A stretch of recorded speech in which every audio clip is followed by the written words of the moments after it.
కీలక నేతగా ఉన్నారు మీరు. అలాగే భారతీయ జనతా పార్టీ, జనసేన, టీడీపీ ఈసారి కూటమిగా ప్రజల ముందుకు వచ్చాయి.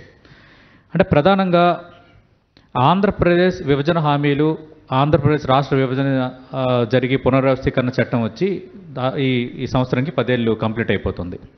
ఇక విభజన హామీల సంగతి ఏంటి, వాటి భవిష్యత్తు ఏంటన్న ప్రశ్నకు ఎలాంటి సమాధానం ఉంది? మీరేమో కొన్ని అమలుపరిచామంటున్నారు, కొన్ని అమలుపరచిన అంశాలు కొన్ని తెర ముందే కనిపిస్తున్నాయి.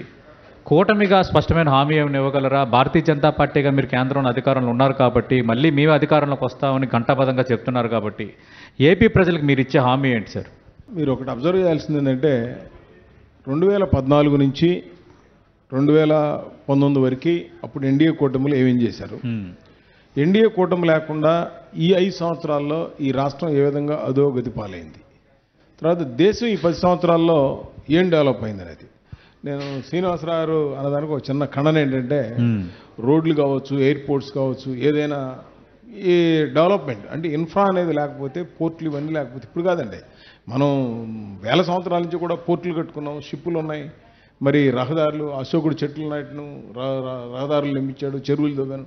ఇట్స్ ద కామన్ బేసిక్స్ ఇవన్నీ కూడా. నేను అనేది ఏంటంటే, ఇవాళ మీరు చైనా ఇవాళ మీరు చూడండి, వరల్డ్లో టాప్ 3లో ఎకానమీలో ఉందంటే, వాళ్ళకి అసలు ఇంకొక 20 years ముందే రోడ్డు వేస్తారు. ఇప్పుడు కాదు, మనం ఇంకా 10 సంవత్సరాలు వెనకబడి ఉన్నాం చెప్పాలంటే. వాళ్ళు 20 సంవత్సరాలకి తర్వాత ఎంత ట్రాఫిక్ వస్తుందో ఇవాళ బ్రిడ్జెస్, ఇవాళ కాలువలు వాళ్ళు ఇవాళ తవ్వుతూ ఉన్నారు. సో ఇవాళ ఈ 10 సంవత్సరాల్లో మోడీ గారు చేసినటువంటి డెవలప్మెంట్, ముఖ్యంగా ఈ రాష్ట్రానికి మన ఏవైతే మనం అనుకున్నామో అమలుపరచాల్సిన ఉమ్మడి ఆంధ్రప్రదేశ్ తర్వాత, ఎగ్జాంపుల్ ఇక్కడ ఎయిమ్స్ హాస్పిటల్ ఉంది. ఎయిమ్స్ హాస్పిటల్ అక్కడ 2,000 కోట్లతో బ్రహ్మాండం చేశాం. 2,500 కోట్లు మన రాజధానికి ఇస్తే, ఈ ప్రభుత్వం వచ్చిన తర్వాత 3 రాజధానులు అని చెప్పి దాన్ని పక్కన పెట్టారు. పోలవరానికి ఇప్పటికి 35,000 కోట్లు ఇచ్చారు. దానికి ఆర్ఆర్ఆర్ ప్యాకేజీకి సంబంధించిన ఇంతవరకు వీళ్ళు సరైనటువంటి ఇళ్ళు కట్టారు, రోడ్లు వేశారు, అక్కడ స్కూలు పిల్లలకి అంతా రెడీ చేసినా కూడా 41 మీటర్ల నుంచి 45 మీటర్లకు తీసుకువెళ్ళాలి అంటే అక్కడ వాళ్ళు ఈ రాష్ట్ర ప్రభుత్వం చేయలేనటువంటి పరిస్థితి. మామూలుగా అయితే ఎవరైనా మనం మన ఇంటికి భోజనానికి పిలిచి భోజనం పెట్టగలం కానీ బలవంతంగా ఎవరైనా తినిపించలేము. అలాగే ఎయిమ్స్ హాస్పిటల్ ఎగ్జాంపుల్ చెప్తా. 5 ఏళ్ళని ఇప్పుడు ఒక ఎంబీబీఎస్ బ్యాచ్ కూడా బయటికి వెళ్తుంది. ఇప్పుడు ఈ మేకి కాన్వకేషన్ ఉంది.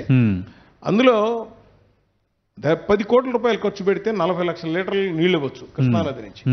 వాళ్ళ 10 కోట్ల డబ్బులు కూడా ఈ రాష్ట్ర ప్రభుత్వం దగ్గర లేవు. అంటే డబ్బులన్నింటినీ కూడా అధికారం లేదా దుర్వినియోగం, అవినీతి. ఓకే, రాష్ట్ర ప్రభుత్వం తీరుని వీటన్నిటిపైన కూడా మనం మాట్లాడడం. అంటే కేంద్రం రాష్ట్రానికి చేయాల్సిన దాంట్లో ఏం చేస్తుంది అనేది కూడా కీలకమైన అంశం. ఇప్పుడు మీకు అడుగుతున్నా సార్, మీరే సమాధానం చెప్పాలి, బీజేపీ నేతగా ఉన్నారు కాబట్టి. రైల్వే జోన్ సంగతి అటు ఇటు కాకుండా ఒక అస్పష్టంగా ఉందన్నది ఒక అంశం. రెండోది విశాఖ స్టీల్ ప్లాంట్ ప్రైవేటీకరణ అంశం రెండోది. 3 వెనుకబడిన జిల్లాల ప్యాకేజ్ నాలుగోది. ఆంధ్రప్రదేశ్కు స్టీల్ ఫ్యాక్టరీ రావడం అన్న అంశం నాలుగోది. అలాగే ప్రత్యేక హోదా ముగిసిన అధ్యయనం మీరు అంటున్నారు. ఇప్పటికి కూడా వైఎస్ఆర్ కాంగ్రెస్ పార్టీ ఏమంటుందంటే, ఇదే కాన్క్లేవ్లో పాల్గొన్న ప్రభుత్వ సలహాదారు, ఆ పార్టీ కీలక సజ్జల రామకృష్ణారెడ్డి, వచ్చే ఎన్నికలు కూడా మా ఎజెండాలో మేము పెట్టబోతున్నాము, మేము వచ్చే ఎన్నికల్లో కూడా ప్రత్యేక హోదా సాధిస్తామని ఆయన అంటున్నారు. 5వ కీలకమైన అంశం ఏంటంటే, ఈ మధ్యన వైఎస్ జగన్మోహన్ రెడ్డి ఆంధ్రప్రదేశ్ రాష్ట్ర ముఖ్యమంత్రి, ఆయన సిద్ధం సభలో భాగంగా విశాఖపట్నం వెళ్ళినప్పుడు ఈ విశాఖ స్టీల్ ప్లాంట్ పరిరక్షణ సమితి నేతలు కలిసేటప్పుడు మెజారిటీ అవసరమయ్యే రీతిలో భారతీయ జనతా పార్టీకి లేదంటే కేంద్రంలో ఎవరు అధికారంలోకి వచ్చిన వాళ్ళకి సీట్లు వచ్చే పరిస్థితి రావాలి, అలాంటప్పుడు ఖచ్చితంగా మనం అన్నీ ఫుల్ఫిల్ చేసుకోగలమని ఆయన ఒక ఇండైరెక్ట్ సిగ్నల్ కూడా ఇచ్చారు. వీటన్నిటి నేపథ్యంలో ఈ రాని అంశాలపై ఒక్కొక్క దానిపై స్పష్టత ఇవ్వండి సార్. మీరు YS Jaganmohan Reddy, Sajjala Ramakrishna Reddy ends the matter అండి. మీరు ఒకటే గుర్తుపెట్టి, ప్రత్యేక హోదా కూడా ఎండ్స్ ద మ్యాటరా? కాదు, వాళ్ళ ప్రభుత్వానికి ఎండ్స్. అబద్ధాలు చెప్పి ఒకసారి అవకాశం ఇవ్వమన్నారు, మాట తప్పను మడవ తిప్పను, ఈ 2 జరిగినాయి. ఓకే, మాట తప్పాడు, మడవ తిప్పాడు, ఒకసారి అవకాశం కూడా అయిపోయింది. ఓకే, నేనేమంటాను, కాంగ్రెస్ అయితే తొలి సంతకం ప్రత్యేక హోదా అంటున్నారు, మేము హామీ ఇచ్చాం, మేము నిలబెట్టుకుంటామని. ఇప్పుడు వాళ్ళ అధికారం ఉన్నప్పుడు ఆ రోజు ప్రత్యేక హోదా డిక్లేర్ చేసి దిగొచ్చు, ఆ రోజు చెప్పొచ్చు కదా. చేయలే, మేము 10 సంవత్సరాలు 20 సంవత్సరాలు ప్రత్యేక ఆ రోజు అనౌన్స్ చేసి పార్లమెంట్లో చేయలేదు కదా. వచ్చే ప్రభుత్వానికి వాళ్ళు వదిలేశారు అది. సో ఇప్పుడు దాని గురించి మనం మాట్లాడుకునే కంటే, ఆ రోజున ఉన్నటువంటి చంద్రబాబు నాయుడు, మోడీ గారు ప్రత్యేక ప్యాకేజీ ఎందుకు యాక్సెప్ట్ చేశారంటే, ఈ యొక్క హోదా వస్తే దీని ద్వారా మనకు 5 years తర్వాత రిజల్ట్స్ వస్తాయి, ఇమీడియట్గా డెవలప్ కావాలంటే మనకి దీన్ని ఈ ప్యాకేజ్ తీసుకుంటే ప్రతి సంవత్సరం 17,000 కోట్లు వస్తుంది, దానికి యాక్సెప్ట్ చేశారు. ఇప్పుడు ఈ వైసీపీ సజ్జల రామకృష్ణారెడ్డి ఎవరు ఉంటే నేను ఇప్పుడే అడిగేవాడిని, ఈ 5 సంవత్సరాలు మరి ఎందుకు అడగలేదు వాళ్ళు, దాని గురించి ఎక్కడ డిస్కషన్ ఎందుకు పెట్టలేదు, వాళ్ళకి తెలుసు ఇది జరిగే పని కాదని. మేమేమంటున్నామంటే ఈ రాష్ట్ర అభివృద్ధి కోసం యూనివర్సిటీలు ఇచ్చినా, లేదా మిసైల్ సెంటర్ ఇచ్చినా, లేదా హైవే 1,00,000 కోట్ల రూపాయలు ఈ రాష్ట్రంలో హైవేస్ డెవలప్మెంట్ జరుగుతున్నాయి రకరకాలుగా. తర్వాత ఈ జగన్మోహన్ రెడ్డి గారు ఏదైతే చెప్పారో, ఆయన రేపు ఎలక్షన్లో రేపు ఏ మొహం పెట్టుకుని అడుగుతారండి, మద్యపాన నిషేధం చేస్తాను ఫేసుల వారికి అన్నారు. ఎక్కడ చేశారండి? 99% హామీలను అమలుపరిచాం మేనిఫెస్టోలో, 90% అమలుపరచలేదు. కాబట్టి మీరు అంటున్న మద్యపాన నిషేధాన్ని అనుకున్నంత స్థాయిలో అమలుపరచలేదు కాబట్టి 99% చెప్తున్నామని స్వయాన ముఖ్యమంత్రి వేదికలో చెప్తున్నారు సభల్లో. అది కాదండి, అసలు ఆయన ఏది అమలు పరిచారు, నవరత్నాలు చెప్తున్నారు. కేంద్రం ఇచ్చినటువంటి రైతుల డబ్బుల్ని డైవర్ట్ చేశారు. ఈ 5 సంవత్సరాల్లో ఒక స్ప్రింక్లరా, ట్రాక్టరా, టర్బాలిన్సా, రైతుల సబ్సిడీలు అన్ని కూడా 10,000 కోట్ల రూపాయలు అయిపోయినాయి దీన్ని తీసుకోకపోవడం వలన. అలా విధంగా హెల్త్ డిపార్ట్మెంట్ కి సంబంధించిన నిధులన్నీ మొరగొట్టారు. నాడు నేడు అని చెప్పి సెంట్రల్ గవర్నమెంట్ ఇచ్చిన స్కూల్ బిల్డింగ్ల డబ్బులన్నీ కూడా పెయింట్లు వేసి కన్స్ట్రక్షన్ చేసామని చెప్పి డబ్బులు కొట్టేశారు. ఇవన్నీ కూడా రేపు అవినీతి బయటకు వస్తుంది. వాళ్ళు 92,000 కోట్లు. మరి అలాంటప్పుడు ఎందుకు మీరు రాష్ట్ర ప్రభుత్వం పైన యాక్షన్ తీసుకోలేరు? కేంద్రం రాష్ట్ర ప్రభుత్వం సంబంధాలు అంటారు, భారతీయ జనతా పార్టీ జగన్మోహన్ రెడ్డికి సత్సంబంధాలు ఉన్నాయన్నది ఎప్పుడు పడితే అప్పుడు బయటపడుతూనే ఉంది. చిలకలూరుపాటు సభకి ప్రధాని మోదీ వచ్చి మంత్రుల అవినీతిని ప్రస్తావించారు కానీ ముఖ్యమంత్రి మీద ఒక్క మాట కూడా మాట్లాడలేని సందర్భం. అలాగే ముఖ్యమంత్రి కూడా ప్రధాని మోదీని ఉద్దేశించి ఒక్క విమర్శ కూడా చేయలేని సందర్భం. అంటే భారతీయ జనతా పార్టీ ఇద్దరితోనూ సత్సంబంధాలు, ఇద్దరితోనూ రాజకీయం నడుపుతుందా? అది కాంగ్రెస్ ఇది ఏదంటారు సార్, ఆ రోజున కాంగ్రెస్ పార్టీ వైసీపీ వీళ్ళందరూ ఒకటే అని మీరు చెప్పారు, డైలాగ్ గుర్తుందా? మోడీ గారు చెప్పారు, గుర్తుంది కదా? నేనేమంటానంటే విమర్శించడమే ఒక టార్గెట్ అనుకుంటే దట్ ఈస్ డిఫరెంట్ అండి. మేమేం చేసామన్నది ముందు చెప్పగలగాలి. జగన్మోహన్ రెడ్డి నేనేం చేశాను చెప్పమనండి, ఈ రోజు చెప్పనండి, ఏ పార్టీనైనా సరే మేము చెప్తాం. సంక్షేమ పథకాలు ఇచ్చామని చెప్తున్నారు, 2 లక్షల పైగా ఉద్యోగాలు ఇచ్చామన్నారు, 2,35,000 కోట్లు పథకాల ద్వారా ప్రజలకి ఇచ్చామని శ్రీనివాసరావు చెప్పింది ఒక వాల్యుబుల్ పాయింట్. సమాజంలో సంక్షేమంతో పాటు డెవలప్మెంట్ అనేది ఉండాలి. ఈ రెండు కళ్ళు ఏదో ఒకటి ఉంటే కుదరదు. ఇవాళ పేదవాడిని పైకి తీసుకురావాలంటే అతనికి ఒక స్కాలర్షిప్ ఇవ్వాలి. ఇదివరకు ఎస్సీలకి స్కాలర్షిప్స్ ఉండే, హాస్టల్ ఫీజులు ఉండేవి, వాళ్ళకి పేదవాళ్ళకి పట్టాలు ఇచ్చేవాళ్ళు, మోటార్లు ఇచ్చేవాళ్ళు. ఇవాళ ఎస్సీలకి ఎక్కడ ఉన్నాయండి? మొత్తం ఎస్సీ కార్పొరేషన్ క్లోజ్ చేశారు. ఇవాళ మీరు కేంద్రం ఏపీకి ఏం చేయాలన్న దానిపై మీరు సమాధానం చెప్పట్లేదు.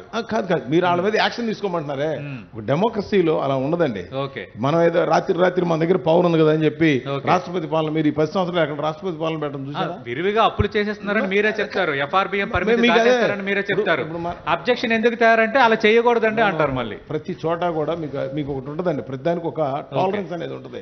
మనం వన్ వే బోర్డు పెడతాం సార్, ఒకటి వెళ్తారు, వెళ్తే మనం ఉరిశిక్ష చేయలేం కదా, అక్కడ పెనాల్టీ వేస్తాం. అక్కడ నాగేశ్వరరావు గారు ప్రజలు అతను బుద్ధి చెప్తారు కదా రేపు పొద్దున. నాగేశ్వరరావు గారు ఏంటంటే స్వతంత్రం వచ్చిన తర్వాత ఎక్కువ సంవత్సరాలు పరిపాలించినా కూడా సిబిఐని ఏమనేవాళ్ళు, కాంగ్రెస్ బ్యూరో ఆఫ్ ఇన్వెస్టిగేషన్ అనేవాళ్ళు.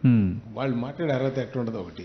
రెండో పాయింట్ నేను చెప్పేది ఏంటంటే అవినీతి గురించి ఇప్పుడు మీకు అదే చెప్తుంది. ఒక వ్యక్తిని దగ్గర పెట్టుకోండి సార్, మేము పార్టీ పరంగా మాట్లాడతాం వేరు, గవర్నమెంట్ ప్రభుత్వ పరంగా మాట్లాడతాం. ప్రభుత్వం, ఒక రాష్ట్ర ప్రభుత్వం ఎక్కడున్నా రెస్పెక్ట్ చేయడం అనేది అది ఒక మ్యాండేటరీ.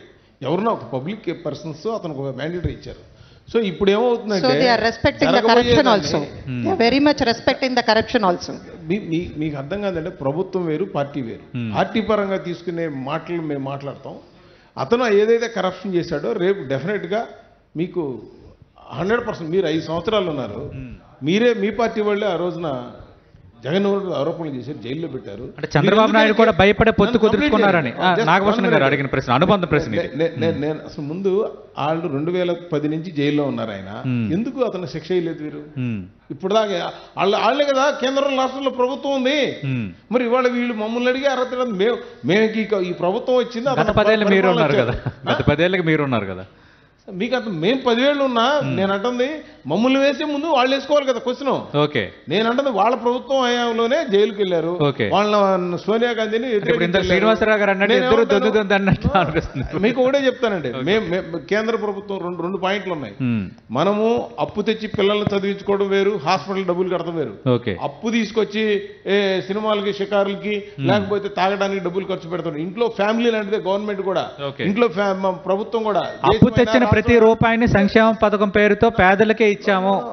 నేను అదే వైఎస్ఆర్ కాంగ్రెస్ పార్టీ లెక్కలతో సహా చెప్తోంది. వాస్తవం అది. ఆయన సజ్జల్ గారు ఇందాక అన్నారంటే నేను అడుగుతున్నా, ఆయన మేనిఫెస్టోలో ప్రతి సంవత్సరం 12,000 రూపాయలు ఇస్తానని ఆయన హామీ ఇచ్చారు. కేంద్ర ప్రభుత్వం 6,000 ఇస్తే దాంతో కలిపి ఇంకో 7,500 కలిపి 13,500 ఇస్తున్నామని చెప్పారంటే దాన్ని ఏమనాలండి? రైతు భరోసా అంత అబద్ధమే కదా. సరే నేను రాగానే 3,000 చేస్తా ఉన్నారు, తర్వాత ఏమన్నాడు దాంట్లో సవరించారు విడతల వారీ. కానీ ఇవాళ వాలంటీర్స్ ఉన్నారు, వాళ్ళకి మొదటే మీకు జీతం ఇస్తాం బ్రహ్మాండంగా చేస్తా ఉన్నారు, తర్వాత మీరు అందరు త్యాగదనులు మీరు సర్వీస్ చేస్తా ఉన్నారు. ఇవాళ మద్యపానం మీరు వాలంటీర్స్ తప్పు పెట్టారు, మళ్ళీ మీరు అధికారంలో వస్తే వాలంటీర్స్ కంటిన్యూ చేస్తా ఉంటారు, 10,000 ఇస్తా. సతీష్ గారు ఒకటి గుర్తుపెట్టుకోవాలి, ఏ వ్యవస్థలో అయినా మంచి చెడు ఉంటది. వ్యవస్థను కాదు మేము తప్పట్టింది, అందులో కొంతమంది వైసీపీ కార్యకర్తలు మా వాళ్ళు మీరందరూ మా కింద పని చేయమంటే తప్పని చెబుతున్నాం.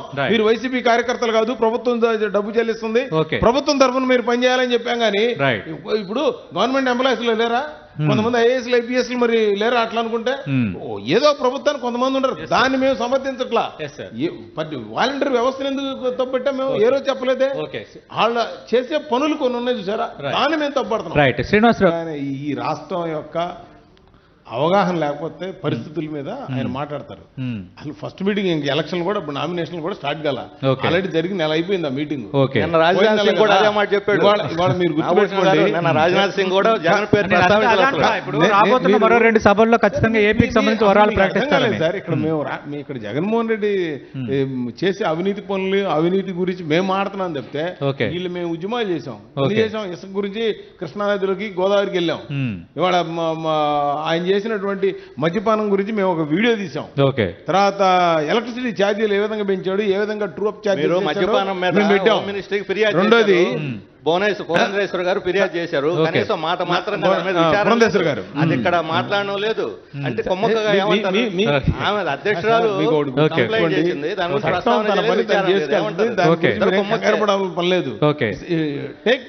రాజకీయ నాయకులకు బాగా అడ్వాంటేజ్ గా మారిన పదం ఏంటంటే చట్టం తన పని తాను చేసుకుపోతుందని. వాస్తవం అలా ఇప్పుడు మీకు ఒకటి ఉంది సార్, చట్టం తాను పని చేస్తేనే ప్రభుత్వం పంపించింది అంటారు, చేయకపోతేనేమో ఎందుకు చేయట్లేదు అన్నారు. ఇప్పుడు ఇందాక మేడం పద్మశ్రీ గారు అన్నారు, అక్కడ మన ఎవరిని కేజ్రీవాల్ కవితను అరెస్ట్ చేస్తేనేమో అక్కడ అరెస్ట్ చేశారన్న, ఇక్కడ అరెస్ట్ చేయకపోతే ఎందుకు అరెస్ట్ చేయట్లేదని అడుగుతున్నారు. మంచి పాయింట్ రైజ్ చేశారు. ఆ విషయంలో తెలంగాణ కాంగ్రెస్ విమర్శలు ఎదుర్కొంటుంది. ఎందుకంటే కేజ్రీవాల్ అరెస్ట్ చేయడానికి తెలంగాణ కాంగ్రెస్ తప్పు పెట్టింది, కవితను అరెస్ట్ చేయడానికి మాత్రం కేసులో 2-4 సమాధానం చెప్పుకుంటున్నారు తెలంగాణ కాంగ్రెస్ నేతలు. ఏపీ కాంగ్రెస్ ఎక్స్క్యూజ్ చేద్దాం పద్మశ్రీ గారు. మనం ఏంటంటే డిబేట్ లో ఉన్నప్పుడు చాలా జాగ్రత్తగా మాట్లాడాలి.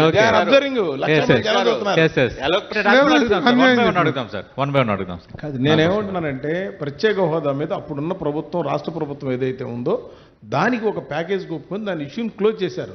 ఇవాళ మనం మాట్లాడుకున్న దానివల్ల ఉపయోగం లేదు. మనం ఈ రాష్ట్రాన్ని ఏ విధంగా డెవలప్ చేయాలనేది మనం మాట్లాడాలి. నంబర్ 1 నేను చెప్పేది ఏంటంటే స్టీల్ ప్లాంట్ గురించి కూడా కూటమిలో ఉన్న ఒక్కొక్క పార్టీది ఒక్కొక్క విధమైన స్టాండ్ ఉంది. అసలు దీన్ని ఏ విధంగా అర్థం చేసుకోవాలి రాష్ట్ర ప్రజలు మరి ఇలాంటప్పుడు? స్టీల్ ప్లాంట్ స్టీల్ ప్లాంట్ ఒకటి గుర్తుపెట్టుకోండి అమ్మా, ఇవాళంతా కూడా కాంగ్రెస్ టైంలోనే ప్రైవేటైజేషన్ పివి నరసింహారావు టైంలో స్టార్ట్ అయింది ఈ భారతదేశంలో. ప్రైవేటైజేషన్లో లిబరైజేషన్, ప్రైవేటైజేషన్, గ్లోబలైజేషన్ అంటే ఈ ప్రభుత్వంతో పాటు ప్రైవేట్గా కూడా పార్ట్నర్షిప్తో కలిసి ముందుకు వెళ్తేనే ఈ దేశం కానీ రాష్ట్రాలు కానీ ముందుకు వెళ్తాయి. అంటే గవర్నమెంట్ ప్రైవేట్ పరం చేస్తారా? ప్రభుత్వం అనేది చెప్పండి, విశాఖ గురించి చెప్పండి. ప్రైవేటీకరణ కాదు, నేను అదే చెప్తున్నా. ఇవాళ ప్రైవేటీకరణ చేస్తామని మేము చెప్పలా, గురించి క్లియర్ గా చెప్పండి. నేను అదే చెప్తుంది, విశాఖ ఉక్కు స్ట్రాటజిక్ సేల్ అని చెప్పి అంటే విశాఖ లో ఎన్నో రకాల ప్రపోజల్స్ వస్తాయి. దాన్ని బాగా డెవలప్ చేయటమా లేదా ప్రైవేట్ చేయటమా గవర్నమెంట్ రండి ఒక ప్రపోజల్ ఉన్నప్పుడు ఆ ప్రపోజల్ ఫైనల్ కాదే. ప్రపోజల్ కాదంటే పార్లమెంట్ లో స్ట్రాటజిక్ సేల్ అని ప్రకటించారు. ఇంతకు ముందు ఎన్నో ఇండస్ట్రీస్ వాటి లాస్ నుంచి బయటికి తీసుకురావాలని ఆలోచనలో ఉన్నారు. దాన్ని ఎలా చేస్తే లాస్ట్ రావడం మీరు కారణం. గనులు ఇవ్వకుండా బిగిస్తే నష్టాల్లో ఎప్పుడు పోయింది? నష్టాల్లో లాస్ట్ ఇయర్ నుంచి నష్టాల్లో పోయింది. గుర్తుపెట్టుకోవాల్సిందంటే మీ వల్ల పోయింది. మా వల్ల ఎందుకు పోతుందంటే గనులు ఇవ్వలేదు, గనులు అది కాంగ్రెస్ టైంలో స్టార్ట్ అయింది. అప్పటి నుంచి లేవు కదా, అప్పటి నుంచి లేవు కదా. కట్టుబడి కోవిడ్ టైంలో ఆక్సిజన్ అందించినటువంటి వైజాగ్ ప్రాణాలు కాపాడినటువంటి వైజాగ్ స్టీల్ ప్లాంట్. కానీ కొన్ని మీరు ఒకటి గుర్తుపెట్టుకోవాలంటే ప్రతి ఇవాళ వందే భారత్ ట్రైన్స్ ముందు కాంగ్రెస్ టైంలో జరిగినాయా? ఇవాళ ఎన్ని ట్రైన్స్ ఓపెన్ చేసాం? వాళ్ళ ట్రైన్స్ అని అప్గ్రేడ్ భారత్ లో ఛార్జీలు పెరిగిపోయినా అసలు పబ్లిక్ ట్రాన్స్పోర్ట్ ట్రైన్ లో ప్రయాణించకూడదు. అవన్నీ పక్కన పెడదాం. స్ట్రైట్ పాయింట్ ఏంటంటే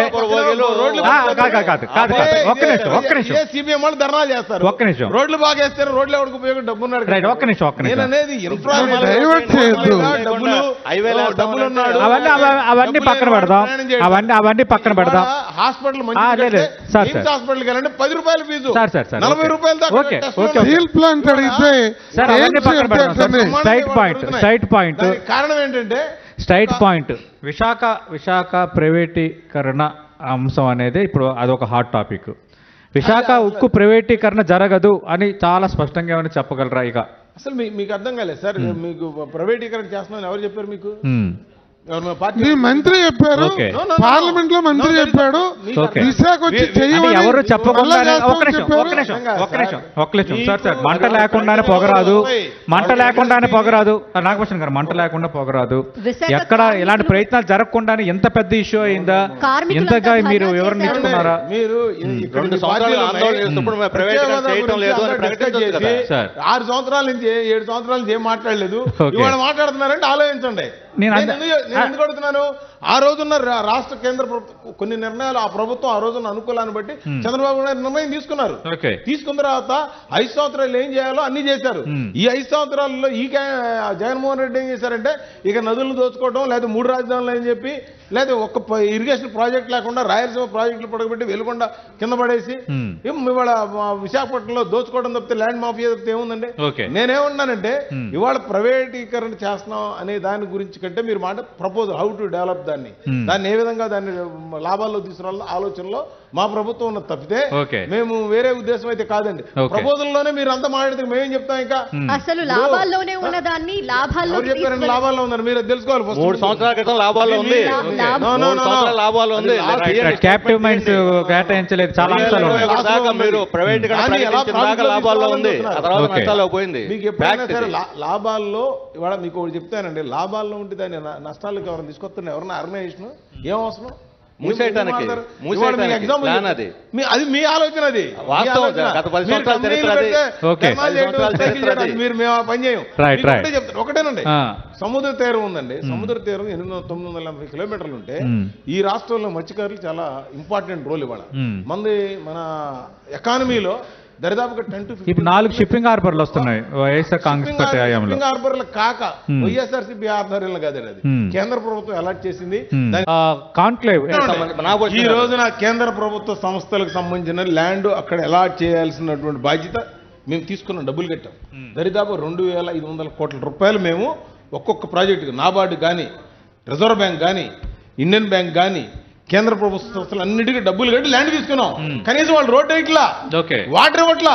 అక్కడికి వెళ్ళి బిల్డింగ్ కట్టాలంటే వాళ్ళు హ్యాండ్ ఓవర్ చేయాలి కదా, మాకు ఇవ్వాలి కదా వైసీపీ ప్రభుత్వం. లేకపోతే మేమేం చేస్తాం? సార్ నాగభూషణ్ గారు చేద్దాం అనుకుంటున్నారు అంతా మొత్తం. ఒక్క నిమిషం 1 by 1 మాట్లాడదాం. నాగభూషణ్ గారు పద్మశ్రీ గారు రేజ్ చేసింది అమరావతి రాజధాని అంశంకి సంబంధించి. వైఎస్ఆర్ కాంగ్రెస్ పార్టీ 3 రాజధానులని వాళ్ళొక విధానం తీసుకున్నారు, వాళ్ళొక వెర్షన్ చెప్తున్నారు. అది ఇప్పుడు తేలలేదు, అది ఇంకొక కోర్టు పరిధిలో ఉన్న అంశంగా అది కూడా మారిపోయింది. అయితే ఇక్కడ ఏంటంటే అమరావతి రాజధానిగా ఉండాలని భారతీయ జనతా పార్టీలో ఒక వర్గం నేతలు అన్నారు. ఏ వర్గం లేదు, మీరు అటు మాట్లాడదు. మీరు ఒక వ్యక్తుల గురించి మాట్లాడదు. పార్టీలో మేము పార్టీ తీర్మానం చేసి పంపించాం. ఒకే రాజధాని పార్టీ తీర్మానమా లేదా షర్మిల గారు సమస్య ఎలా వస్తుందంటే తీర్మానం కాదు నేను సమస్య ఎక్కడ వస్తుందంటే మీరు పార్టీ తీర్మానం చేశారు, ఓకే, కానీ కొందరు నేతలు మాట్లాడతారు, ఏమంటే వ్యక్తిగతం అంటారు కొందరు. రెండోది అది పక్కన పెడదాం. రాజధాని అంశంకు సంబంధించి కేంద్రం హైకోర్టుకు సమర్పించిన అఫిడవిట్లో రాజధానిని ఎక్కడ పెట్టుకోవాలో నిర్ణయించే అధికారం రాష్ట్రానికి ఉందని కేంద్ర హోంశాఖ ఇచ్చిన అఫిడవిట్లో ఉందా లేదా? నేను అదే చెప్పబోతున్నా. అది స్టేట్ ప్రెరగేటివ్ అని కేంద్ర హోంశాఖ అఫిడవిట్లో పేర్కొందా లేదా? ఇప్పుడు మీరు చెప్పిన ఒక్క నిమిషం యాడ్ చేద్దాం సార్, ఒక్క నిమిషం. మీరు లేటెస్ట్ గా రిజర్వ్ బ్యాంక్ వాళ్ళు వాళ్ళ ప్రాంతీయ కార్యాలయం వైజాగ్లో పెట్టాలని 2021లో నిర్ణయించారు. ఇప్పుడు ఏం చెబుతున్నారు, రిజర్వ్ బ్యాంక్ స్థలం కేటాయించారు, పోనీ వైజాగ్లోనే పెట్టొచ్చు. వైజాగ్లో ఎందుకు పెట్టలేదని మరలా ప్రశ్న వేస్తే వాళ్ళు ఇచ్చిన జవాబు ఏంటంటే రాజధాని ఎక్కడుందో తెలియదు, అది నిర్ణయం అయిన దాకా మేము దీన్ని తేల్చలేమన్నారు. అంటే కేంద్ర ప్రభుత్వ ఆర్థిక శాఖ కింద ఉంటుంది రిజర్వ్ బ్యాంకు. రాజధాని ఎక్కడుందో మాకు తెలియదు, అది తేలితే మేము ప్రాంతీయ కార్యాలయం పెడతాం రాశారు. రిటర్న్ గా ఉంది డాక్యుమెంట్. ఆర్బీఐ రాసింది ఏంటంటే మన రాష్ట్రంలో మీరు ఎందుకు అది కూడా మేమే రాసింది కూడా, మీరు ఎందుకు కట్టలేదంటే వీళ్ళు మాకు రాజధానికి స్టేట్ గవర్నమెంట్కి మీరు మాకు ఎక్కడ స్థలం ఇచ్చారు దాన్ని హ్యాండ్ ఓవర్ చేయమంటే మేము మీకు చెప్తాము విశాఖపట్నమా విజయవాడ అనేది వాళ్ళు వదిలేసారు. విశాఖపట్నం చెప్పమన్న ముందు వాళ్ళ మేనిఫెస్టోలో 5 ఇచ్చారు కదా, మరి ఇదే రాష్ట్ర ప్రభుత్వం మరి మేము కేంద్ర ప్రభుత్వానికి పోలవరం ఇస్తామన్నారు, ఎందుకని ఇవ్వలేదు దాన్ని చెప్పమనంటే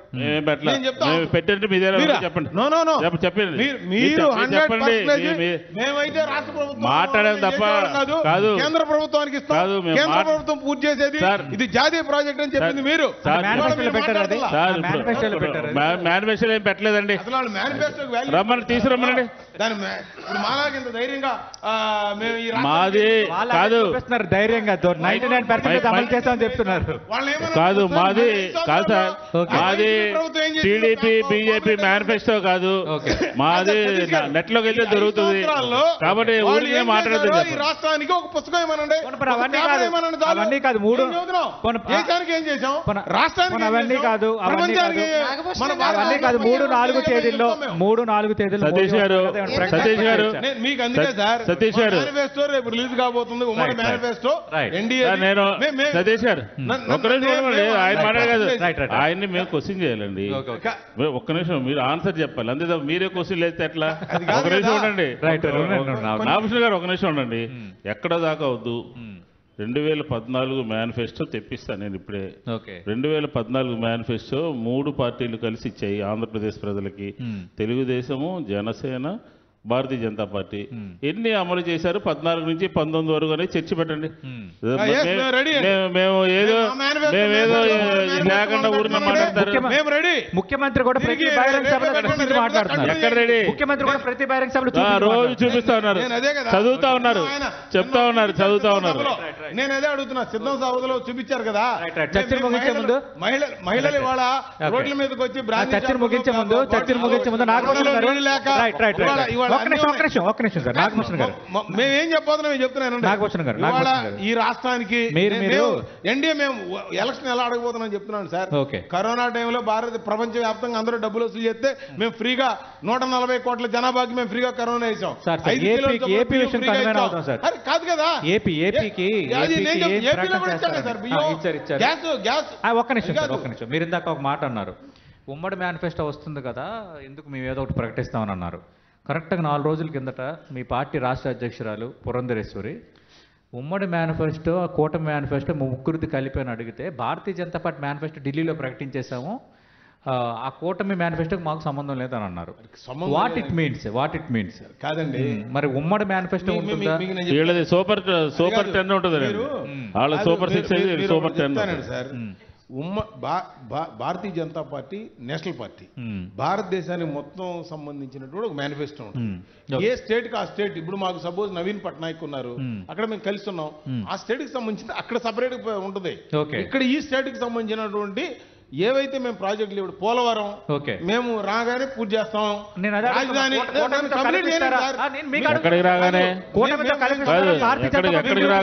మేము రాజధాని మేము సతీష్ గారు ఎక్కడికి రాగానే పూర్తి చేస్తారు, వైజాగ్ ని హైటీ హబ్ గా కంప్లీట్ చేయబోతా ఉన్నాం, రాయలసీమలో ఉన్న ఇరిగేషన్ ఎక్కడికి రాగానే కంప్లీట్ చేస్తారు. రూపాయి ఖర్చు పెట్టినటువంటి 2014లో వచ్చారు కదా మేము కంప్లీట్ చేస్తాం. కాదు 2000 రాష్ట్రంలో ఏదైతే ఉందో ఈ 4 పోర్టులు మేము కంప్లీట్ చేస్తాం. చేసేదండి మేము మొదలు పెడితే వాళ్ళదని చెప్పారు, కేంద్రం ఇచ్చిందని చెప్పారు, కేంద్రం ఇవ్వాల్సిన ఇవ్వలేదు, మా అన్ని కూడా మీరేం చెప్తే ఎట్లా? ఫిషింగ్ హార్బర్ లో మేము 9 దానికి నాబార్డ్ లోన్ తీసుకొని అవి కూడా బిల్లులు పే చేయకుండా 3 కంప్లీట్ చేసి 5 స్టార్ట్ కూడా చేయలేదు. నేను ఏం చేస్తాను, నేను ఎవిడెన్స్ తో చెప్తున్నాను, మామూలుగా చెప్పట్లేదండి. మోడీ గ్యారెంటీ ఈ రాష్ట్రం